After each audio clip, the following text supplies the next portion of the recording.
છેલ્લા 2-3 દિવસથી રાજ્યમાં મેઘરાજાનું જોર યથાવત છે। જો કે આવા વરસાદની રાહ છેલ્લા ઘણા સમયથી રાજ્યના લોકો અને ખેડૂતો પણ જોઈ રહ્યા હતા અને આવા સમયે 26 તારીખે ક્યાં કેટલો વરસાદ થઈ શકે છે મેપના માધ્યમથી જ આપને જણાવીએ। 26 તારીખ કારણ કે છેલ્લા 2-3 દિવસથી આપણે જોઈ રહ્યા છે કે ખાસ કરીને દક્ષિણ ગુજરાતનો જે પટ્ટો અને સૌરાષ્ટ્રના પટ્ટામાં વરસાદનું જોર યથાવત છે। એમાં પણ કોસ્ટલ જે એરિયા છે ત્યાં તેનું જોર યથાવત છે, પરંતુ હવે 26 તારીખે ક્યાં વરસાદ થઈ શકે છે તો હવે વારો છે દક્ષિણ બાદ હવે વારો છે મધ્ય ગુજરાતનો અને તેમાં પણ આણંદ, વડોદરા, છોટાઉદેપુર, પંચમહાલ આ એવા વિસ્તારો છે કે જ્યાં વરસાદ થઈ શકે છે। કેટલીક જગ્યાએ ભારે વરસાદ પણ થઈ શકે છે। આ સાથે જ સૌરાષ્ટ્રનો પણ કેટલોક એરિયા એવો છે કે જ્યાં ભારે વરસાદની આગાહી છે। સુરેન્દ્રનગર, બોટાદ, ભાવનગર અને અમરેલી અને જ્યાં આપને ગ્રીન કલર જોવા મળી રહ્યો છે એનો મતલબ એ છે કે છૂટો છવાયો અહીંયા વરસાદ થશે। એનો મતલબ એવું નથી કે અહીંયા ક્યાંય વરસાદ નહીં થાય, પરંતુ ભારે વરસાદ આ તમામ વિસ્તારોમાં એટલે કે જ્યાં આપને યલો કલર જોવા મળી રહ્યો છે ત્યાં ભારે વરસાદ થઈ શકે છે। છૂટાછવાયા સ્થળોએ આ ભારે વરસાદ થશે।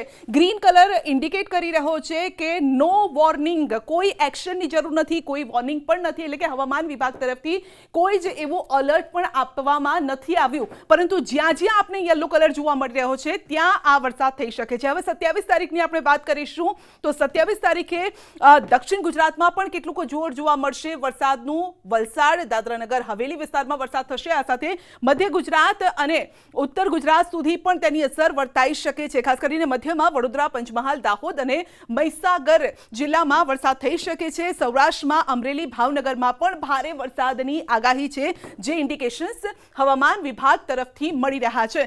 તો 26-27ની આપણે વાત કરી, હવે વાત કરીશું 28 તારીખની। તો 28 તારીખમાં ઓવરઓલ બધી જગ્યાએ આપ જોઈ શકો છો કે ગ્રીન કલર જોવા મળી રહ્યો છે, એટલે કે અહીંયા કોઈ જ ચિંતાની બાબત નથી, પરંતુ ચિંતા ક્યાં વધી રહી છે તો મધ્ય ગુજરાત પર વધી રહી છે અને તેમાં પણ આણંદ, વડોદરા, પંચમહાલ, ખેડા, મહીસાગર અને દાહોદમાં।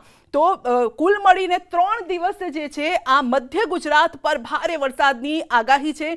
ખાસ કરીને ગ્રામ્ય આ પટ્ટો છે પંચમહાલ, મહીસાગર, દાહોદ, આ જે આખો વિસ્તાર છે તે ગ્રામ્ય વિસ્તાર છે। અહીંયા શહેરી વિસ્તાર આવે છે, અહીંયા પણ શહેરી વિસ્તાર આવે છે, ખેડામાં પણ શહેરી વિસ્તાર આવે છે, પરંતુ આ તમામ જગ્યાએ ભારે વરસાદની આગાહી કરવામાં આવી છે। કુલ મળીને 26, 27 અને 28 3 દિવસ રાજ્ય પર ભારે રહેવાના છે। વરસાદી જે જોર છે તે પણ યથાવત રહેવાનું છે અને તેમાં પણ પંચમહાલ જિલ્લો એવો છે કે જ્યાં 3 દિવસ ભારે વરસાદની આગાહી છે। વડોદરામાં પણ છે, એટલે કે મધ્ય ગુજરાતમાં 3 દિવસ भारे वरसादનું जोर रहवानुं छे।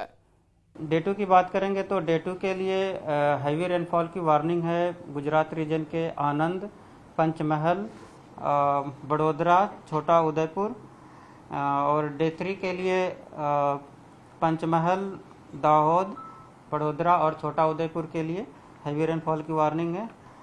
और डे 4 के लिए खेड़ा और आनंद, पंचमहल, दाहोद, बड़ोदरा और छोटा उदयपुर के लिए हैवी रेनफॉल की वार्निंग है और साथ में येलो अलर्ट जारी है। और डे 5 के लिए सूरत, डांग, नवसारी, वलसाड़, दमन और दादरा नगर हवेली के लिए हैवी रेनफॉल की वार्निंग है।